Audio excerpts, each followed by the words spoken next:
السلام علیکم میرے عزیز و قارب، میرے عزیز و میں افتخار رفیع پیارے پاکستان کے سٹی آف لو لاہور سے۔ دوستو اس وقت میں موجود ہوں باغ جناح میں، اور آپ دیکھ رہے ہیں کہ دھوپ بھی نکل آئی ہے، حالانکہ میں آیا تھا صبح صبح واک کرنے کے لیے۔ دراصل ہوا یہ کہ آج جب میں باغ جناح میں داخل ہوا ہوں تو ایک صاحب میرے پاس آئے جو مجھے تقریباً پچھلے 2 مہینے سے روزانہ سلام کیا کرتے تھے واک کے دوران، اور بڑا متین چہرہ، اور مونچھیں انہوں نے ڈائی کر رکھی، بال بھی ان کے ڈائی ہوئے ہوئے، لیکن چہرے پر ایسے یہاں 2 نشان، جس طرح ہوتا ہے نا بندہ پریشان ہو کے ایسے ہو جاتا ہے نا پریشان ہو کے، اور وہ واک کرتے ہیں تو میں ان کو دیکھتا ہوں کہ ان کے جو ہونٹ ہیں وہ پھولے ہوئے لٹکے ہوئے، اور یہ آنکھوں کے پپوٹے بھی سوجے ہوئے۔ تو ان کو جب بھی وہ سلام کرتے ہیں تو میں ان کو دیکھ کر دل میں یہ سوچا کرتا تھا کہ یہ صاحب جو ہیں ان کو ڈاکٹر نے کہا ہوگا کہ واک کریں، اور بڑے آہستہ آہستہ وہ واک کرتے ہیں۔ 70 کے قریب ان کی عمر عزیز ہے، اور یقیناً یہ بلڈ پریشر اور دیگر بیماریوں سے لڑ رہے ہوں گے۔ دوستو آج انہوں نے کیا کیا، آج انہوں نے مجھے روک لیا، انہوں نے ہاتھ ملایا اور انہوں نے کہا جی افتخار بھائی، آج میں نے آپ کو اپنی ایک کہانی سنانی ہے۔ تو میں نے ان سے کہا کہ جو سب کو کہتا ہوں میں کہ آپ میرا نمبر لے لیجئے، اور اس کہانی کو آپ نے ریکارڈ کرنا ہے 10 منٹ کے اندر، ٹوٹل بریف کر دیں، مجھے بھیج دیں، میں آپ کی وہ کہانی سن لوں گا، اور اس کے بعد میں آپ کو کال کر لوں گا، ہم مزید ڈسکس کر لیں گے۔ انہوں نے کہا نہیں افتخار بھائی، میں یہ کہانی آپ کے سامنے بٹھا کے آپ کو سنانا چاہتا ہوں۔ تو دوستو اب اللہ کا بندہ کہے تو میں نے موخر کی اپنی واک، اور میں ان کے پاس یہاں پر ایک بینچ پہ بیٹھ گیا۔ یہاں پر بہت سارے ایسے کونے ہیں جہاں پر انسان آرام سے بیٹھ سکتا ہے، جہاں پر شور نہیں ہوتا، جہاں پر کوئی ڈسٹرب نہیں کرتا، جہاں پر آپ آرام سے بیٹھ کر پرندوں کے چہچہانے کی آواز بھی سن سکتے ہیں۔ تو میرے ساتھ بیٹھ گئے۔ انہوں نے سب سے پہلی بات کی، انہوں نے کہا افتخار بھائی میرا نام ہے اسحاق، اور میں جو آپ کو کہانی سنا رہا ہوں کوشش کیجیے گا کہ آپ نے منو ان سنانی ہے۔ تو میں کہانی تو اب سنا رہا ہوں جو میں نے ابھی کچھ دیر پہلے سنی ہے، تازی، لیکن میں آپ کو پہلے بتا دوں کہ میں منو ان وہ کہانی آپ کو نہیں سنا رہا۔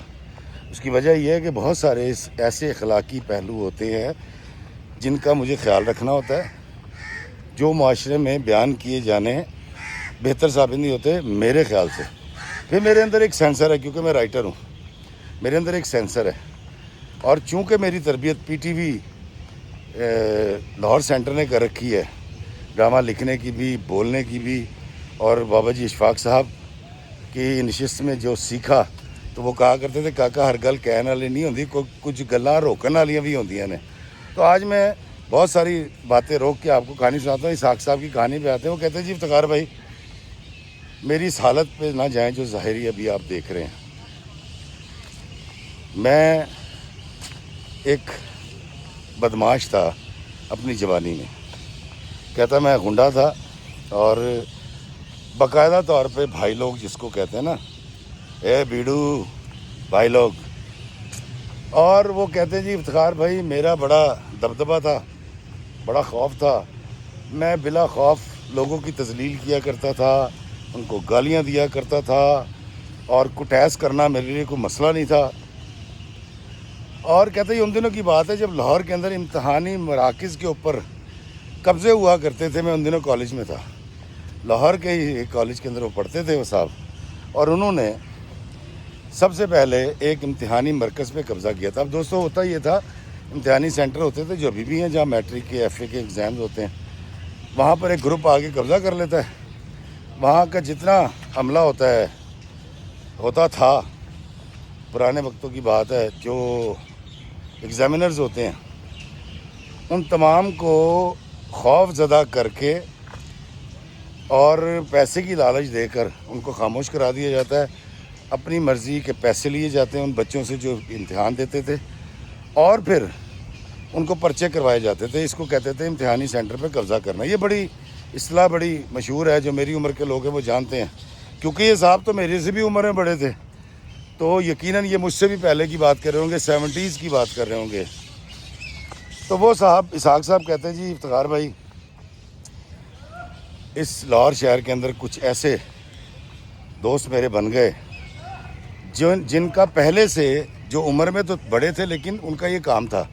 کہتا ہے جب پہلی بار میں نے قبضہ کیا امتحانی سینٹر کے اوپر، اور کہتا جی ہم قبضہ تو کافی دن قائم نہیں رکھ سکے، صرف 4 پیپرز ہم لے سکے، اس کے بعد وہاں پولیس آ گئی تھی، ہمیں وہ سینٹر چھوڑنا پڑا تھا۔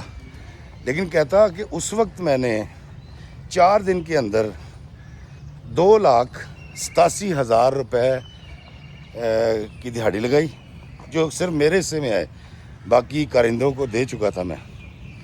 اور کہتا یہ وہ وقت تھا جب علامہ اقبال ٹاؤن کے اندر 10 مرلے کا جو گھر ہے ڈبل سٹوری یا سنگل سٹوری، کہتا وہ 1,80 کا اور 2 لاکھ روپے کا مل جایا کرتا تھا۔ یہ اس دور کی بات بتا رہے ہیں۔ کہتے افتخار بھائی ہماری تو موجیں ہو گئیں، ہم نے پھر یہی کرنا کہ مختلف علاقوں میں پنجاب کے چلے جانا۔ کہتا ان دنوں نیا علامہ اقبال ٹاؤن اور گلشن راوی تھا، یہاں پر پھر ہم نے اپنے ایک گینگ بنا لیا اور ہم نے قبضے کرنے شروع کر دیے۔ ہم پلاٹوں پہ قبضے کر لیتے تھے، مالکان آتے تھے، ان سے بڑے آرام سے 10 20 30 ہزار روپے مل جانا۔ 30,000 روپے بہت اماؤنٹ ہوتی تھی اس وقت۔ تو کہتا افتخار بھائی یہ والا ہم نے کام شروع کر دیا اور ہمارا ڈیرا چلنے لگا۔ اور کہتا میں بڑی بے رحمی کے ساتھ، بڑی بے دردی کے ساتھ اللہ کے بندوں کی تذلیل کرتا تھا۔ پھر میں نے کہتا جی ایک دن ایک بندہ ہے میرے پاس، نے کہا جی ہم 7 بھائی ہیں، اور کہتا بڑی موقع کی ان کی جگہ تھی برانتر روڈ کے اوپر، اور پوری مارکیٹ تھی، پلازا تھا۔ اور کہتا جی وہ ایک بھائی آیا اور اس نے آ کے مجھ سے بات کی اور اس نے کہا جی کہ یہ میرا حصہ تم لے لو اتنے پیسوں میں، لیکن میرے بھائیوں کو مزہ چکھا دو۔ کہتا جی ہمیں ہمارے جو گرو تھے انہوں نے بتایا کہ اسحاق یہ جگہ لے، وہاں جا کے اپنے گنڈے بٹھا دے۔ کہتا جی میں نے اس سے وہ حصہ لیا، اس کے بعد میں نے وہاں کچھ گنڈے بٹھا دیے اپنے، اور وہ آتے جاتے سب کو آوازیں کستے تھے وہاں، کیونکہ گھر بھی تھا، خواتین کا بھی آنا جانا تھا، رہائش بھی تھی، دکانیں بھی تھیں۔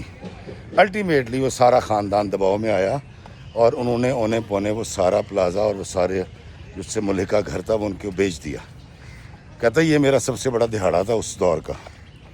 کہتا وہاں سے میں نے اور پیسے جنریٹ کرنے شروع کر دیے۔ کہتا جی اب تو میں بس اپنے علاقے کا، اپنے جو ہے نا بیٹھک کا، کہتا میں سرپنچ بن گیا تھا، میری مرضی ہوتی تھی کہ آج میں فیصلہ کیا دوں گا۔ کہتا میں نے کبھی انصاف کو ملحوظ خاطر نہیں رکھا، میں نے دوستیاں دیکھی، میں نے فائدے دیکھے، اور میں نے لوگوں کی زندگی کے فیصلے کرنے۔ لوگ مجھ سے ڈرتے تھے اور میرا دبدبہ تھا، اور میرے پاس گارڈز ہوتے تھے اس دور کے۔ دوستو بہت ساری چیزیں میں اس لیے بھی نہیں بولتا ہوں یا نام لیتا ہوں کہ یوٹیوب کی پالیسی کے خلاف نہ ہو۔ تو جیسے ایک بھائی لوگ ہوتا ہے، کہتا جی میری شادی ہوئی، اور شادی بھی میں نے لاہور میں ایک کالج تھا وہاں پر سٹاپ پہ، کہتا ایک لڑکی پسند آ گئی اور میں اپنی جیپ میں وہاں جاتا تھا اپنے دوستوں کے ساتھ، کھڑا ہوتا تھا سٹاپ پہ۔ کہتا لڑکی پسند آئی ہے اور اس کے پیچھے گئے ہیں، اس کو کچھ نہیں کہا، اور جب جا کے پتہ کیا تو اس کا باپ جو ہے وہ ڈاک خانے میں ایک ڈاکیا تھا۔ کہتا جی میں نے بڑے طریقے سلیقے سے اپنے والدین کو بھیجا ہے اور انہوں نے جا کر رشتہ مانگا ہے، اور رشتے میں میں نے اپنے ماں باپ سے سب جھوٹ بلوایا تھا، ان کو بالکل نہیں پتہ تھا میں کیا کرتا ہوں، میرا پیشہ کیا ہے اور میرا کمانے کا ذریعہ کیا ہے۔ اسحاق کہتا ہے کہ افتخار بھائی انہوں نے ہلکی پھلکی آئیں بائیں شائیں کرنے کی کوشش کی، تو کہتا میں نے بڑی ایک بھاری جو ہے نا وہ قطغن ان کے اوپر لگوا دی، اور محکمے کی طرف سے ہی ان کو تنگ کرنا شروع کیا گیا، اور الٹیمیٹلی ان کا وہ کام میں نے حل کروایا، خود ہی ایک تکلیف پیدا کی، خود ہی اس سے نکالا، اور کہتا جی میں نے رشتہ کر لیا۔ کہتا میری بیوی ایک نہایت اچھی عورت، اور سب اس کو پیار سے بیبی کہتے تھے، طاہرہ اس کا نام تھا، اور کہتا جی طاہرہ جو ہے نا وہ اپنے نام کی طرح واقعی طاہرہ تھی۔ کہتا افتخار بھائی میرے گھر میں سچی مچی ایک اللہ کی ولی عورت آ گئی، 5 وقت نماز پڑھتی تھی، روزے رکھتی تھی، لیکن میرے اوپر اس کا کوئی اثر نہیں ہوا۔ کہتا پہلے مجھے اللہ تعالیٰ نے ایک بیٹا دیا، پھر میرے ایک بیٹی پیدا ہوئی، اور کہتا پھر اس کے بعد ایک اور اسکیم شروع ہو گئی لاہور کے اندر، جوہر ٹاؤن۔ کہتا پھر جوہر ٹاؤن کے اندر بھی جہاں بھی ہمارا دان لگتا تھا، پلاٹوں پہ قبضے اور اس طرح کی ساری چیزیں ہم کرتے تھے۔ کہتا افتخار بھائی میں نے اپنی جوانی کے اندر، اپنے دور کے اندر جو میرا دور تھا، کہتا میں نے بڑے ظلم کمائے، میں نے ہر نشہ کیا، جوا کہتا میں نے کھیلا، میں نے کوئی انسانوں والا کام نہیں کیا۔ کہہ رہا افتخار بھائی میں بڑا ظالم آدمی تھا، اور ظلم کرنا میرے لیے بہترین مشغلہ ہوا کرتا تھا۔ میں لوگوں کو تکلیف میں دیکھ کر خوشی محسوس کرتا تھا، اور کہتا ہر بار میری بیوی مجھے روکتی تھی، مجھے سمجھاتی تھی، مجھے ریکویسٹ کرتی تھی، اور میں بیوی کی کٹیس کر دیا کرتا تھا، ٹاپا چاڑ دیتا سی کہتا میں، میرے آگے کوئی کیسے بولے۔ کہتا افتخار بھائی میں ایک ایسا پنی اور شیش ناگ بن گیا تھا کہ جو سامنے آتا تھا میں اس کو ڈس لیا کرتا تھا۔ میں بے اعتبارہ آدمی تھا، اور مجھے بالکل نہیں پتا تھا کہ اعتبار کیا ہوتا ہے، پیار کیا ہوتا ہے، محبت کیا ہوتی ہے، رواداری کیا ہوتی ہے۔ کہتا میرے نزدیک ان چیزوں کی کوئی ویلیو نہیں تھی۔ کہتا میرے 2 بچے ہی میں نے ایسے ہی پالے، حکم دیتے ہوئے، اور یہ کہ جی وہ کھلاؤ سونے کا نوالا اور رکھو شیر کی نظر۔ کہ ہر آسائش ان کے پاس تھی، اور ہر طرح کی قطغن ان کے اوپر لگی ہوئی تھی، وہ کہاں جاتے ہیں، کتنا پڑھتے ہیں، ان کے ٹیچرز یہ وہ۔ کہتا جو ٹیچرز میرے بچوں کو میرے گھر پڑھانے آتے تھے وہ پیسے نہیں لیتے تھے مجھ سے، وہ کہتے تھے نہیں سر آپ سے تعلق ہو گیا، اتنی بڑی بات۔ کہتا لوگوں نے میرے ساتھ تعلقات بنانے شروع کر دیے، مجھے بڑے بڑے لوگوں نے اپنے پروگرامز میں بلانا شروع کر دیا، مجھے مہمان خصوصی بنانا شروع کر دیا۔ کہتا ان دنوں کرکٹ کے، والی بال کے، کبڈی کے لاہور اور اس کے مضافات میں اور پنجاب میں بڑے وہ ایونٹ ہوا کرتے تھے۔ کہتا میں نے وہاں جانا، اس دور کے اندر کہہ رہا میں نے 10 یا 20 ہزار روپے دینے، تو وہ 20 ہزار روپے مجھے چیف گیسٹ بنا دیا کرتے تھے۔ کہیں مجھے پگ پہنائی جا رہی ہے، کہیں میرے گلے میں اجرک ڈالی جا رہی ہے، کہیں میرے گلے میں پھولوں کے ہار ڈالے جا رہے ہیں۔ کہتا جی میں ہواؤں میں اڑ رہا تھا، اور سب کو پتا تھا کہ یہ وہ شخص ہے جس کے دل میں رحم نام کی کوئی چیز نہیں ہے۔ کہتا میں اندر سے بالکل فرعون تھا۔ اسحاق کہتا ہے افتخار بھائی میں اپنی بیوی کی محبت کو بھی نہ سمجھ سکا۔ میں نماز بھی صرف اس لیے پڑھنے کے لیے جاتا تھا جمعے کی، کہ لوگ دیکھیں گے کہ یار جمعے دی نماز پڑھنا ہے، ایسے دکھاوے گی۔ کہتا مجھے دین اور دین کا کچھ علم نہیں تھا، اخلاقیات سے میں بے بہرا آدمی تھا۔ مجھے صرف یہ پتا تھا کہ میری عزت ہونی چاہیے، لوگوں کو مجھ سے خوفزدہ ہونا چاہیے، میرے پاس پیسہ ہونا چاہیے، اور بس۔ کہتا اس کے لیے مجھے کچھ بھی کرنا پڑتا تھا، میں کر گزرتا تھا۔ کہتا بچے بڑے ہوتے گئے، میرا بچہ جو ہے وہ انجینئر بن گیا، میری بیٹی جو ہے وہ بیچلر کر گئی۔ کہتا میری ایک سالی صاحبہ تھیں، اور جن کے میاں نے مجھ سے صرف اس لیے ملنا چھوڑ دیا تھا کہ میں گنڈا موالی ہوں، اور میری بیوی میری اجازت سے چپکے سے اپنی اس بہن کے ساتھ صلہ رحمی کرتی تھی اور اس کی مدد کیا کرتی تھی۔ کہتی اس کا ایک بیٹا تھا، اور عبداللہ اس کا نام تھا، اور وہ پڑھائی میں بڑا تیز تھا۔ کہتا میرے جو بہن بھائی تھے، میں نے کیونکہ ان کو کبھی کچھ نہیں سمجھا، تو جب پیسہ آ گیا میرے پاس تو آنکھوں پہ ایک پٹی بن گئی تھی۔ کہتا میرے بہن بھائیوں کے ساتھ واجبی سے رشتے تھے میرے، اور وہ بھی مجھ سے، میرے بہنوئی بھی اور میرے بھائی اور بھابھیاں مجھ سے ملنا پسند نہیں کرتے تھے۔ تو بجائے اس کے کہ میں ان سے مراسم بناتا، میں لوگوں سے یہ کہتا تھا یا اپنی بیوی سے یہ کہتا تھا کہ میں انہوں کی سمجھنا، میں ان کو کیا سمجھتا ہوں، یہ تو میرے مرتبے کے ہیں ہی نہیں، ان کا میرا کوئی جوڑ نہیں ہے۔ کہتا افتخار بھائی یہ ساری زندگی گزرتی رہی، اور ایک دن کہتی میرے بیٹے نے بڑی محبت اور بڑی عقیدت کے ساتھ اس نے کہا ابا جی مجھے آپ سے بات کرنی ہے۔ میں نے کہا ہاں جی کریں.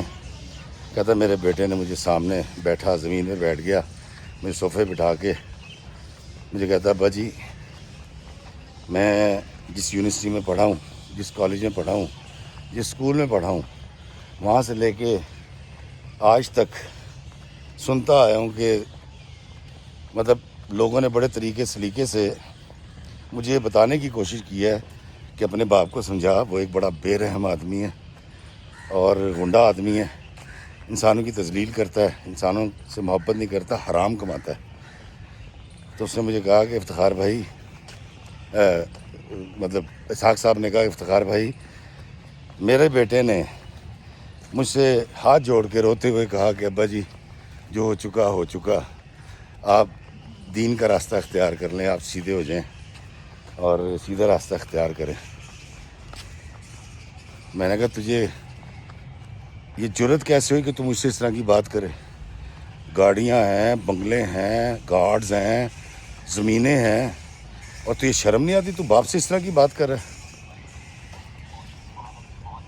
دوستو اسحاق کہتا ہے کہ میرے بیٹے نے پھر دوبارہ مجھ سے ریکویسٹ کی اور رونے لگا. اسے کہا ابا جی مجھ سے یہ برداشت نہیں ہوتا جب لوگ آپ کے لیے بات کرتے ہیں, جب لوگ بڑے طریقے سلیقے سے مجھے یہ باور کراتے ہیں کہ تیرا باپ کوئی اچھا آدمی نہیں ہے, اور کئی لوگ ڈر کے مارے آپ کی تعریف کر رہے ہوتے ہیں, تو مجھے پتہ ہوتا ہے. اور کئی لوگوں کو جب یہ نہیں پتہ ہوتا کہ میں اسحاق کا بیٹا ہوں, تو وہ جو آپ کے لیے القابات سے آپ کو نوازتے ہیں اور مغلظات بکتے ہیں, کہتا میں آپ کو دہرا نہیں سکتا.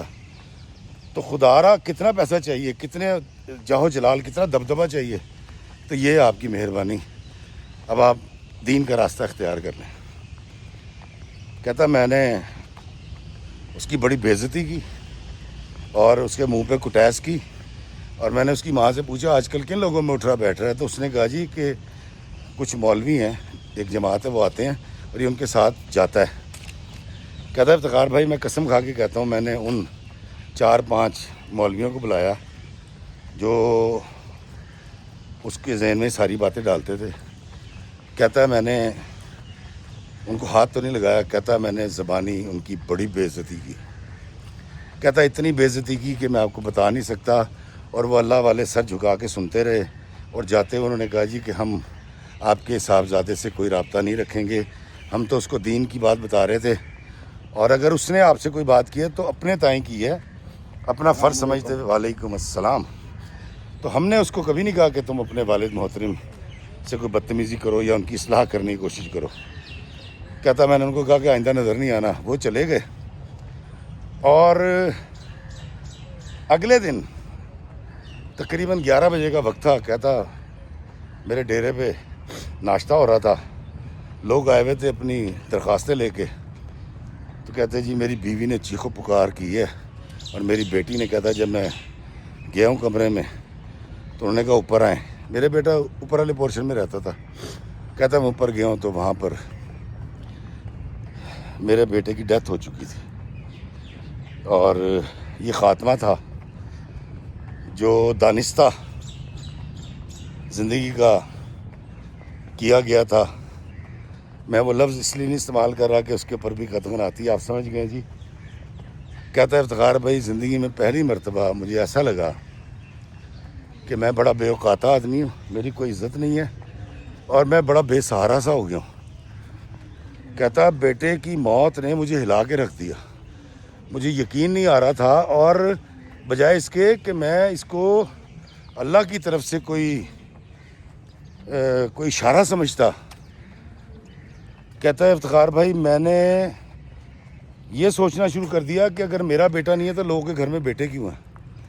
کہتا میں کسی کا بیٹا دیکھتا تھا تو مجھے غصہ آتا تھا, جوان بیٹا, کیونکہ میرے گھر میں بیٹا نہیں ہے. السلام علیکم جی. کہتا ہے افتخار بھائی میں نے جس طرح سے اپنے بیٹے کو دفنایا ہے, زمین قبر میں اتارا ہے, کہتا وہ لمحہ میں بھول نہیں سکتا. لیکن وہ اللہ کا بندہ, اس کی جان چلی گئی, میں نے سبق نہیں سیکھا. کہتا میں اپنے بیٹے کی موت کے بعد اور ظالم ہو گیا. کہتا اس کے بعد میں کچھ برداشت نہیں کرتا تھا. میری سالی صاحبہ ایک دن آئیں اور انہوں نے آ کر میری بیٹی کا فضا, کہتا میری بیٹی کا نام تھا فضا, کا رشتہ مانگا, اور اس کا بیٹا انجینئرنگ کر چکا تھا. تو کہتا میں نے اس سے کہا کہ تو نے اپنی شکل دیکھی ہے؟ تیری اوقات ہے کہ فضا تیری بہو بنے؟ تو 2 ٹکے کی عورت ہے، تیرے بچے کی فیس تیرا خامد تو دے نہیں سکا، اور تیرے بچے کو پڑھایا ہم نے، اور تو میری بیٹی فضا کا رشتہ لینے کے لیے آ گئی؟ چل یہاں سے دفع ہو جا۔ اور جاتے میں نے اپنی بیوی کو کہا کہ اس کو 10-15 لاکھ روپے چاہیے تو دے دینا۔ کہتا میں نے ایسے رسوا کر کے نکال دیا۔ کہتا میں اتنا بدبخت آدمی تھا کہ مجھے یہ بھی نہیں پتا کہ جس گھر میں بیری ہوتی ہے وہاں پتھر آتے ہیں، اور جب کوئی رشتہ لے کر آتا ہے تو اس کو ایسے بے توقیر کر کے نہیں نکالا جاتا۔ کہتا میری سالی روتی ہوئی کچھ کہے بغیر، کیونکہ میں جانتا تھا میرے احسانوں کے نیچے دبی ہوئی ہے، اس کے گھر کا خرچہ دیا ہے، اس کے علاج کروائے ہیں، اس کے بچے کی فیسیں دی ہیں۔ کہتا میری بیوی بھی روتی رہی، وہ بھی روتی رہی، اور میں خوشی مناتا رہا۔ کہتا مجھے لوگوں کی آنکھوں میں آنسو دیکھ کر بڑی تسلی اور تشفی ہوا کرتی تھی۔ کہتا اس کے بعد میں نے ایک رشتہ ڈھونڈا۔ کہتا ایک سرکاری ملازم تھے، افسر تھے، ان کا ایک بیٹا تھا اور اکلوتا بیٹا تھا، اور ان کی یہاں بڑی سی کوٹھی تھی، گاڑی تھی، اور بچہ جو ہے اس نے بیچلر کر رکھا تھا۔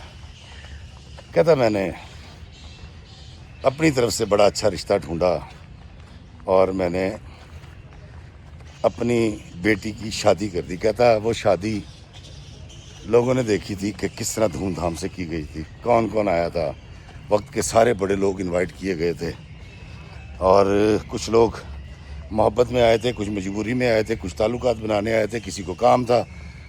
کہتا ہے افتخار بھائی اس دور کے اندر جب میں نے اپنی بیٹی کی شادی کی تو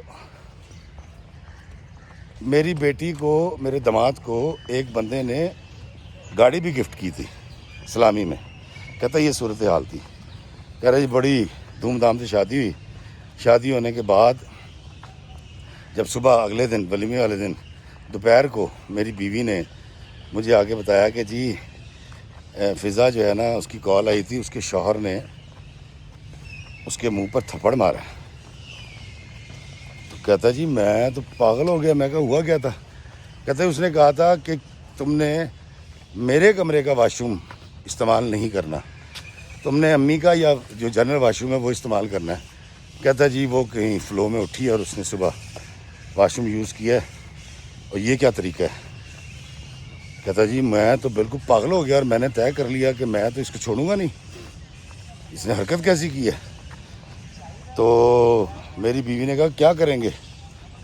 کہتا ہے میں اس کو ختم کر دوں گا۔ تو میری بیوی نے کہا کہ دامادوں کے ساتھ ایسے ڈیل نہیں کرتے، ٹھنڈے ہو کے بات کریں۔ خیر کہہ رہا گھر گئے، رشتہ دار جو بچیاں تھیں وہ ناشتہ لے کے جا رہی تھیں ولیمے والے دن۔ کہتا میں بھی چلا گیا، اور میں نے یہ بیوی سے وعدہ کیا کہ میں غصہ نہیں کروں گا، ڈانٹوں گا نہیں، لیکن میں اس کو پیار سے سمجھاؤں گا۔ کہتا جی جب وہاں پہنچے ان کے گھر، وہاں بھی مہمان آئے ہوئے تھے، سب نے بیٹھ کے ناشتہ کیا، وہ بڑی محبت کے ساتھ انکل جی کرتا رہا۔ میری بیٹی بھی مسکرا رہی تھی، یقیناً مصنوعی مسکراہٹ ہوگی۔ کہتا جی کہ 2-3 گھنٹے کے بعد جب وہاں سے اٹھے تو میں نے کوئی بات نہیں کی اپنے دماغ سے۔ کہتا میں اٹھا، اور اٹھنے کے بعد سلام دعا لے کے واپس آ گیا۔ رات کو ہم ولیمے پہ چلے گئے، اور ولیمہ بھی گزر گیا۔ 4-5 دن کے بعد پھر میری بیٹی جب گھر آئی تو اس نے بتایا جی کہ میری ساس نے بڑا ذلیل کیا ہے۔ انہوں نے کہا جی کہ کھانے کا ذائقہ ٹھیک نہیں تھا، اور استقبال ٹھیک نہیں ہوا تھا، اور جتنی عورتیں جو برائیاں کر سکتی تھیں نا انہوں نے، میری ساس نے وہ کی ہیں۔ کہتا مجھے تیش تو بڑا آیا، اور میرا اندر کا جانور پاگل ہو گیا۔ کہہ رہا میرا دل کرے میں بڑھیا کی چٹیاں کاٹ دوں، اور اس کی مطلب اس کو وہ مزہ چکھاؤں یہ یاد رکھے۔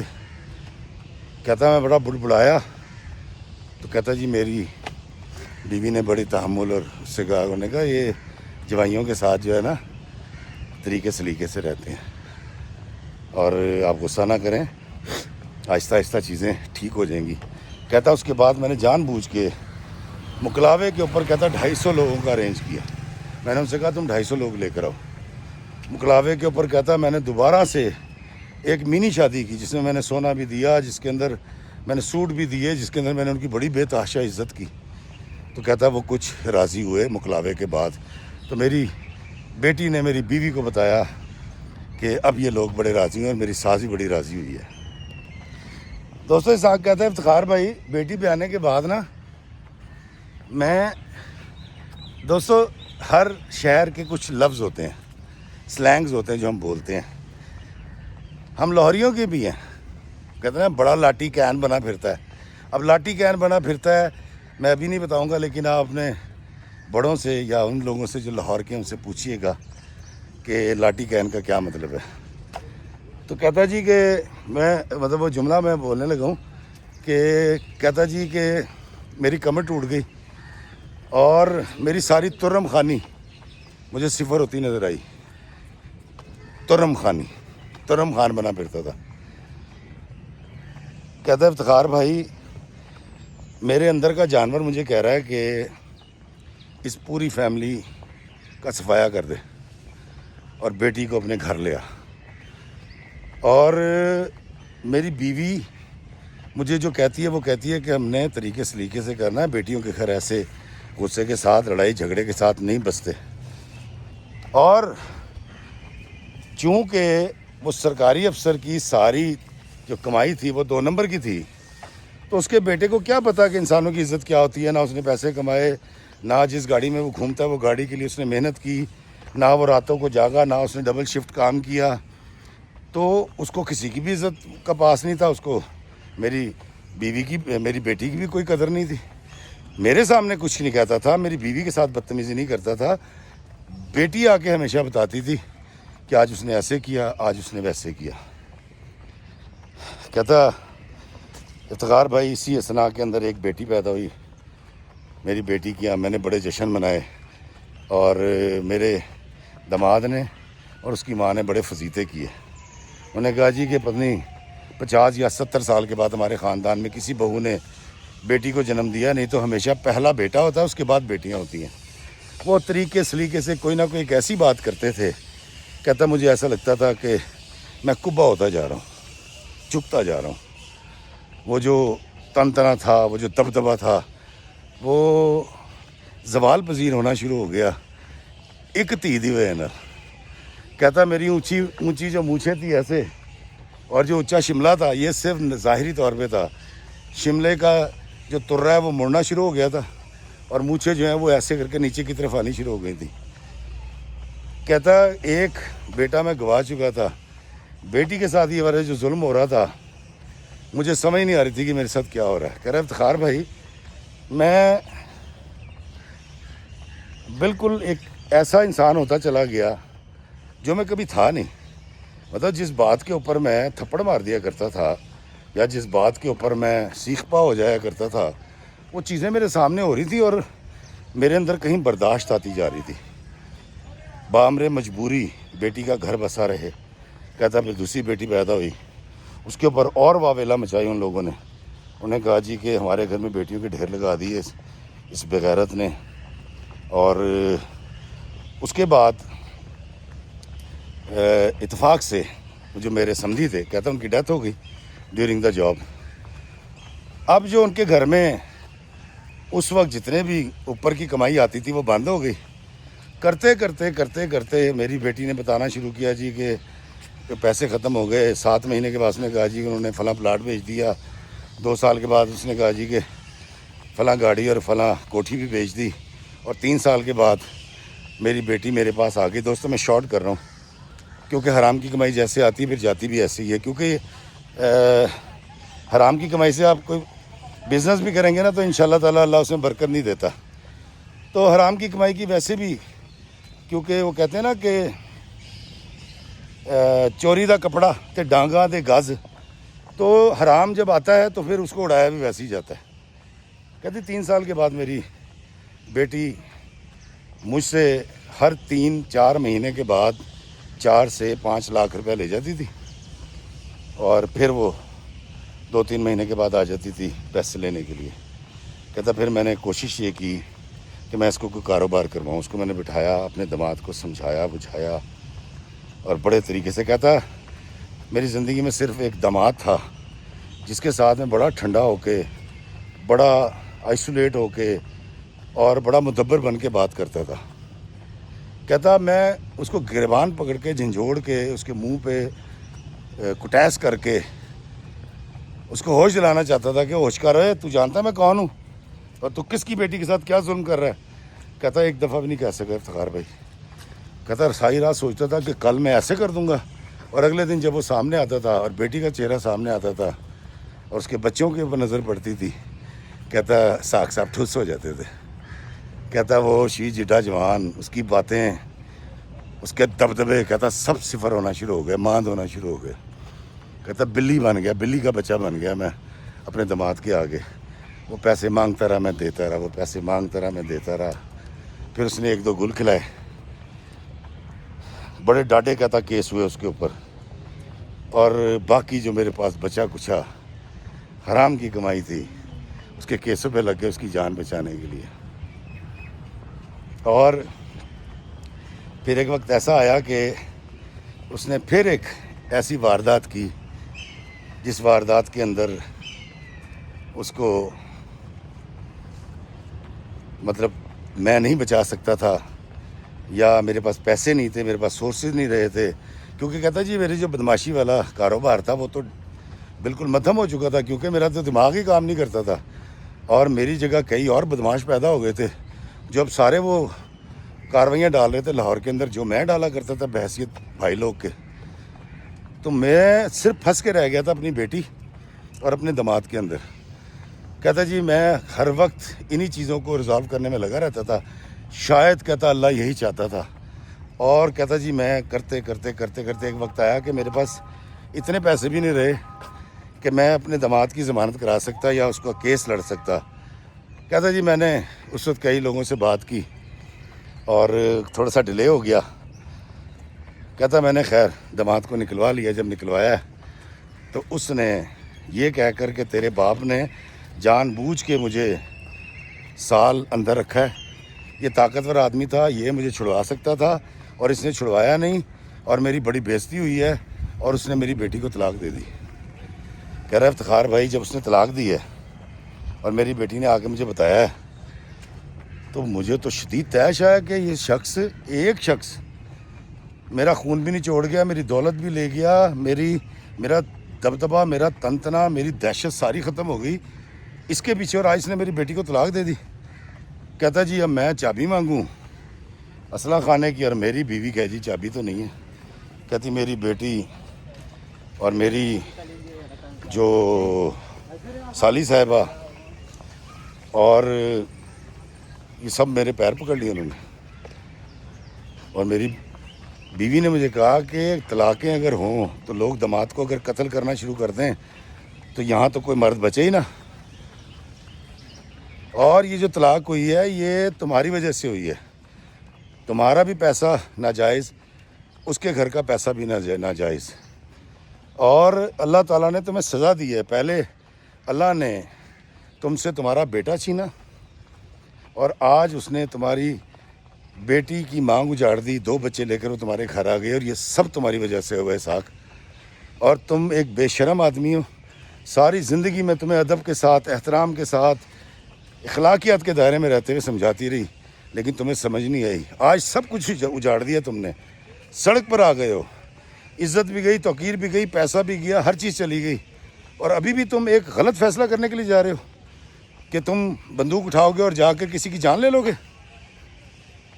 شرم کرو. کہتا پہلی بار میری بیوی بول رہی تھی, کہہ رہا افتخار بھائی میں دیکھ رہا تھا کہ یہ وہی اللہ والی ہے, میں نے اس کو اتنی تکلیف دی. کہتا اس رات میں سو نہیں سکا, اور یہ ساری تقریر, ساری بات سننے کے بعد کہتا میرا وہ والا غصہ نہیں رہا کہ واقعی مطلب داماد کو مار تو نہیں سکتے, کیا کریں گے آپ. کہتا افتخار بھائی 1 سال اگلا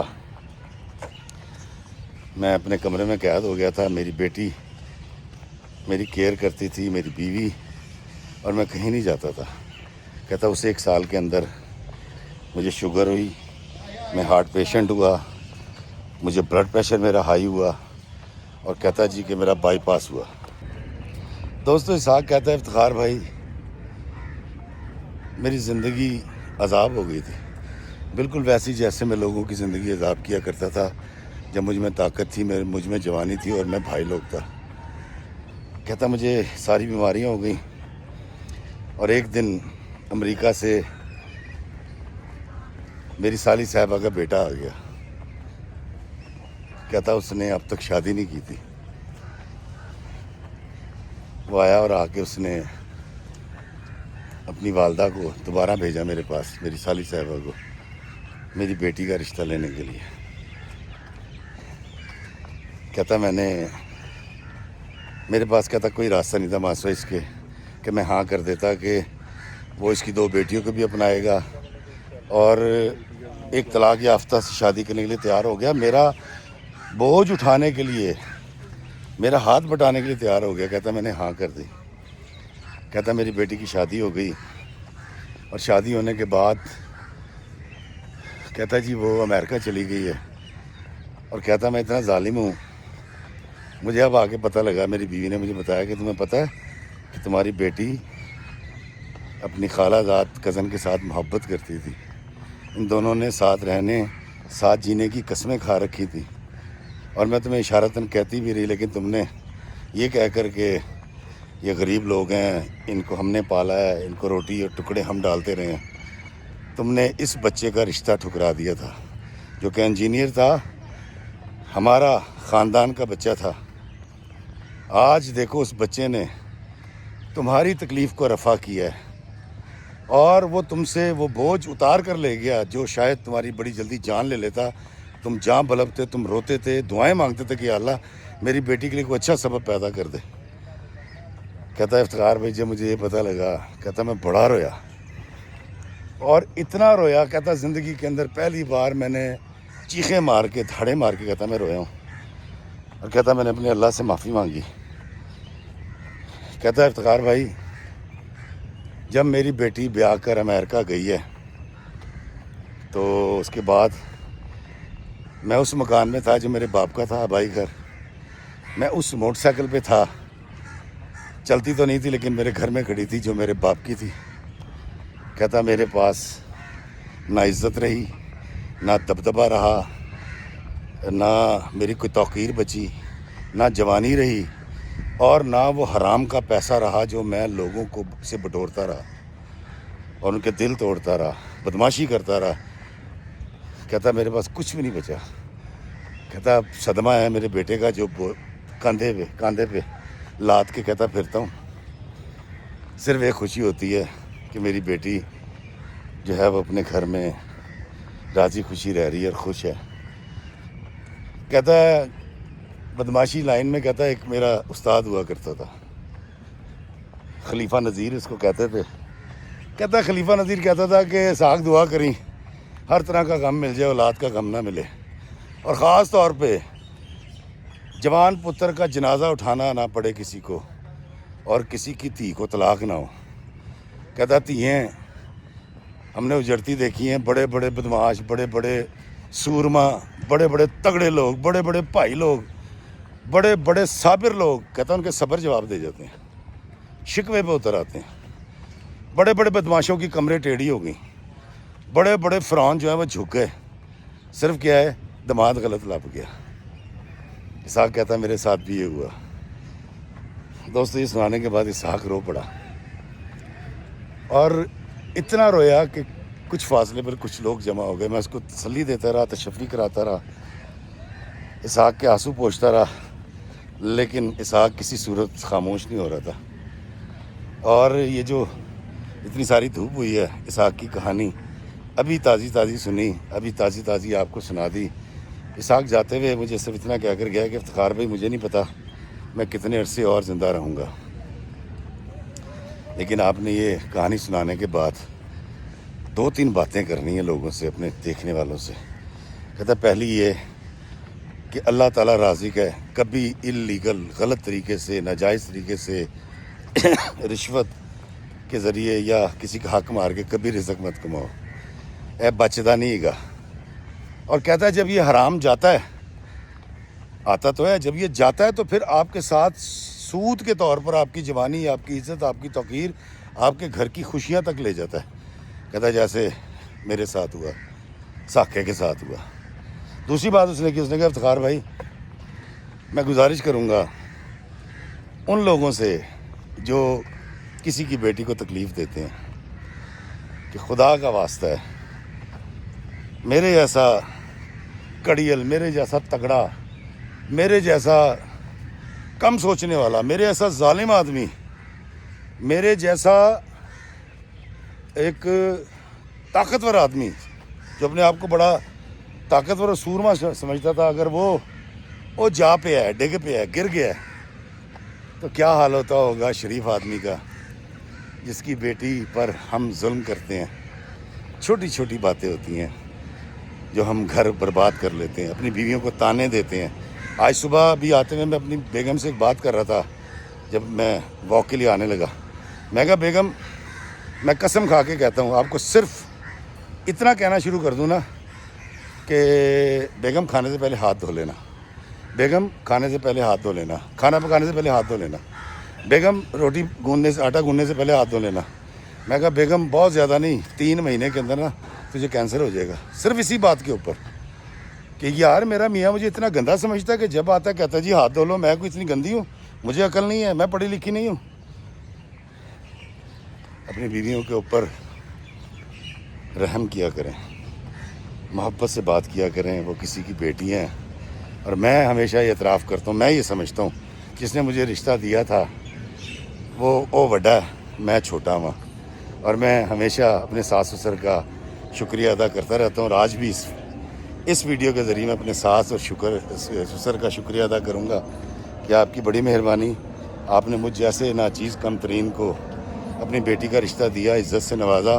آپ بڑے ہیں، میں چھوٹا ہوں۔ دوستو، اس ویڈیو کو ختم کرنے سے پہلے میں یہ چاہوں گا کہ آپ اسحاق کی اس کہانی کے حوالے سے ضرور اس کو مشورہ دیں کہ اسحاق اب کیا کرے۔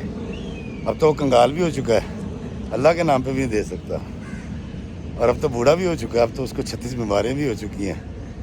کیا ڈھارس دینا چاہیں گے یا کیا بات کرنا چاہیں گے، ضرور کرنی ہے آپ نے۔ میں آپ کو بتاتا ہوں دوستوں، میں نے اس طرح کی بہت ساری ویڈیوز اپنے پیج پہ ڈالی ہیں، اور میں یہ چاہوں گا کہ وہ ویڈیوز آپ ضرور دیکھیں جو آپ کی زندگی میں آسودگی پیدا کرتی ہیں، خوشیاں پیدا کرتی ہیں، یا خوشیاں پیدا کرنے کی ایک کوشش ہے۔ خوش رہیے، آباد رہیے۔ اور آج اسحاق کی کہانی سناتے ہوئے میں بھی تھوڑا سا جذباتی ہو گیا تھا، تو مجھے معاف کیجیے گا، کوئی غلطی کوتاہی ہو تو اس کے لیے بھی میں معافی چاہتا ہوں۔